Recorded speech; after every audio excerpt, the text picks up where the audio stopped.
you know.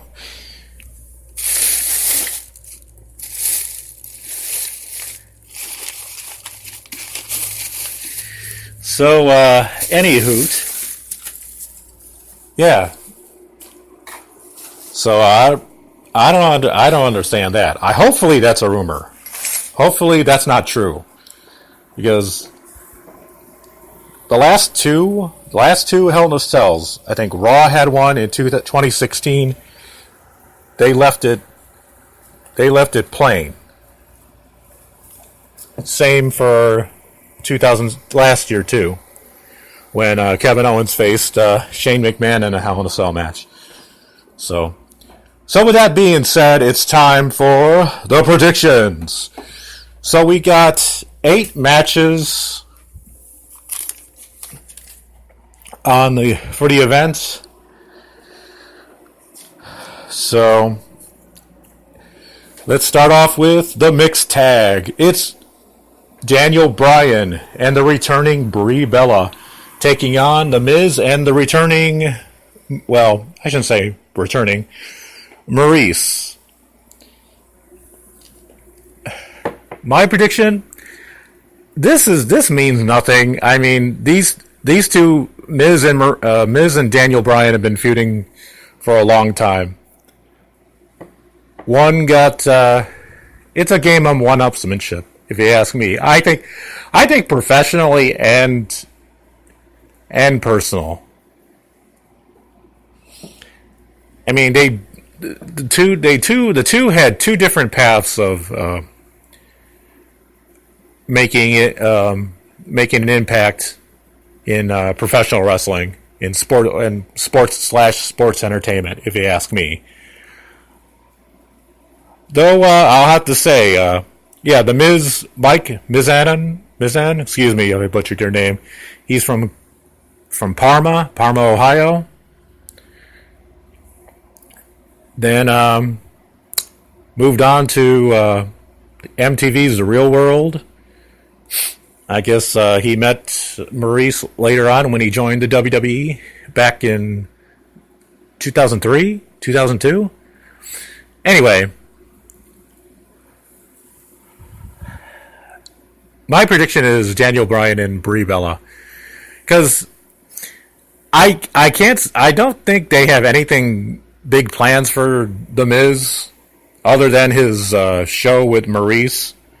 So other than that, I can't see The Miz and Maurice winning. I mean, it's pointless. I don't know what is supposed to, I don't know what that, I don't know what they gain from this. So hopefully it'll be the first match of the nights. So Bryan and Bella are my B&B. That's my picks. That's my prediction. Up next, the Raw Tag Team. Oh wait, let's backtrack. The kickoff show match. SmackDown, I guess that'll be obviously, quite actually, that's the kind of I think that should have opened up the match. So I guess there you go. Let's start off with the kickoff show prediction. The tag team champion, SmackDown Tag Team Championship, the New Day versus Rusev Day. That was bad. Anyhow, I'm going with New Day to retain because they just won them, so I can't see Rusev Day winning. Though they've been on television, Rusev Day,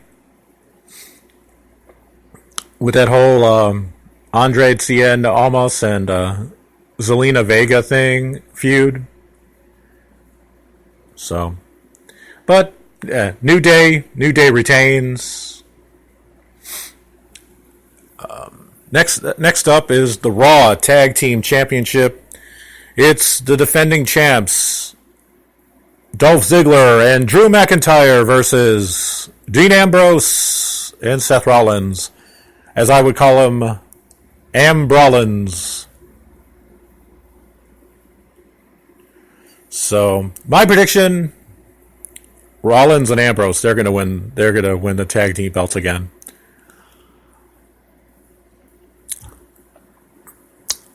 Next, the SmackDown Women's Championship match: Becky Lynch versus Charlotte. I think that this match is going to continue on to the Super Show in Australia.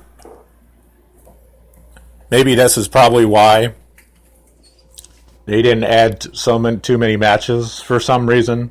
And normally they would have like maybe 12 or 10 matches. So this card has 8. So I'm going to say Becky wins by DQ.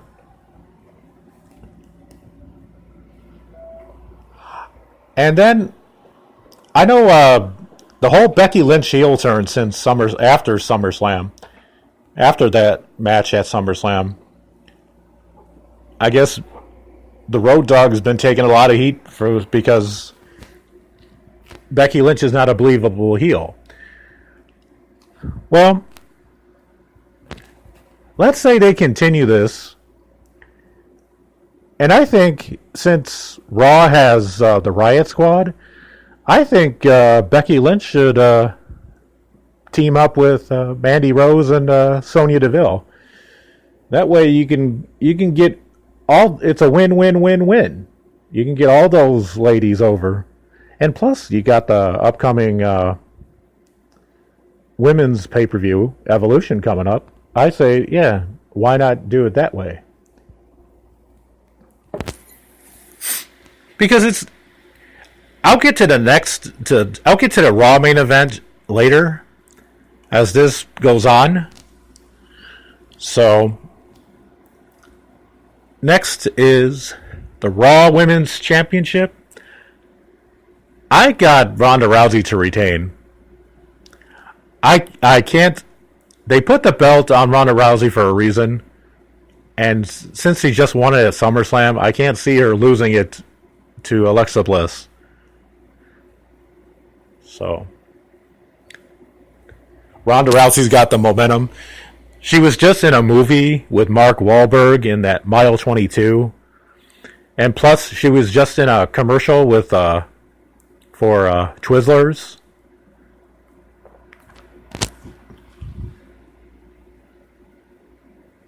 So Ronda Rousey is my pick.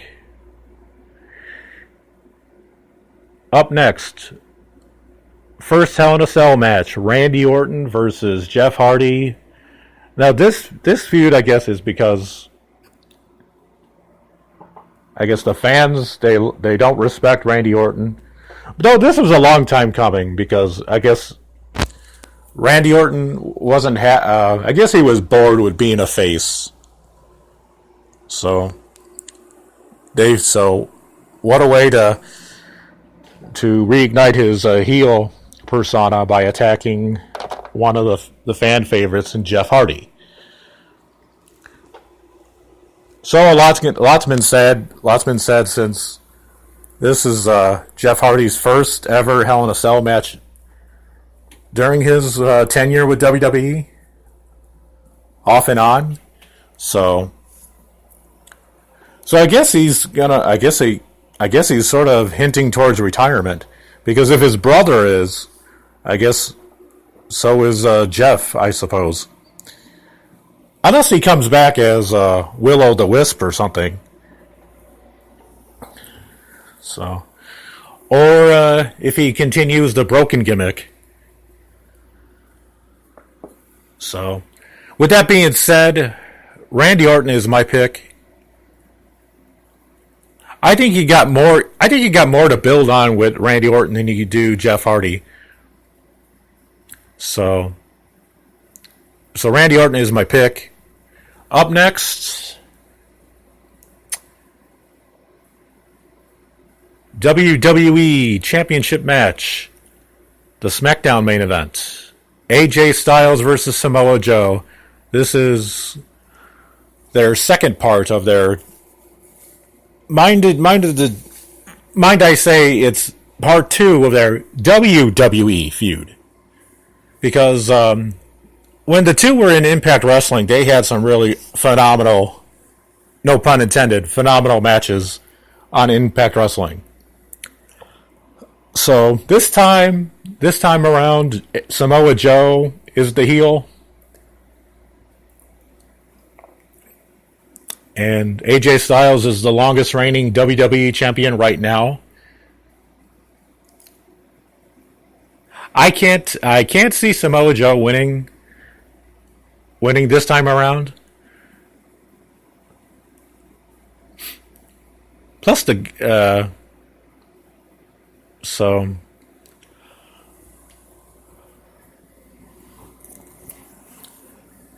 plus I would like to see Randy Orton, heel Randy Orton, go after AJ Styles. So, but since with this feud, maybe this feud might continue again at the Super Show in Australia, but I got AJ Styles winning. Surprisingly, I'm surprised. Surprisingly, this isn't a Hell in a Cell match. I think it would have been more credible. I think it'd be more credible if he would have surrounded these guys in a 15-foot high steel structure, other than Jeff Hardy and Randy Orton. But I would have had no problem if he would have had 3 cell matches. You know what I'm saying? And once I get to the Raw, let me get to that. Up next, the Raw main event, the Universal Championship, Braun Strowman versus the defending Universal Champion, Roman Reigns, with special referee, Mick Foley. Now, from what I read,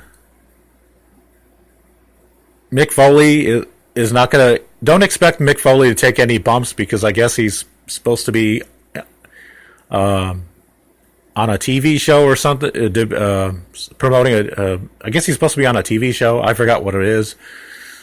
But anyway, I got Roman Reigns to retain. Here's why. If you just put the belt on him at SummerSlam, why in the world would he drop it now? And especially, and now with this, now that I really don't get it with the Braun Strowman heel turn. You had this guy, as he was a face for a while.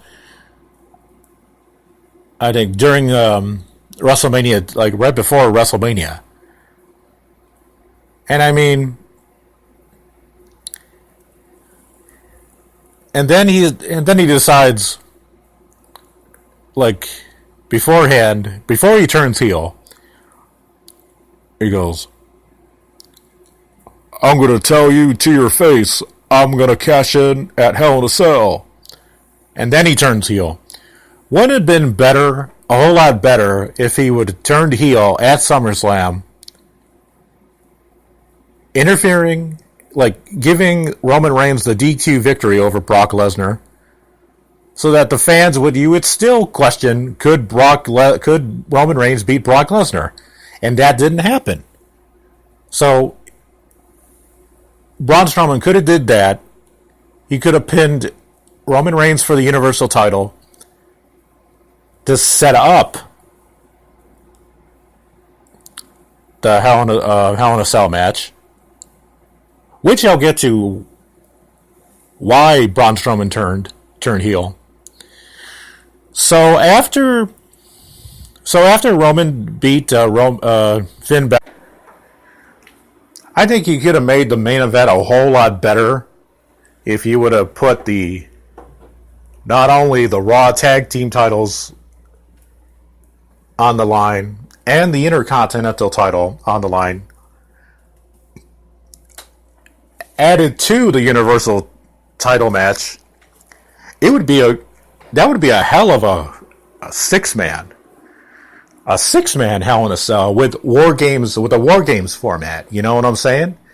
So let's say whoever draws number one. Let's say it's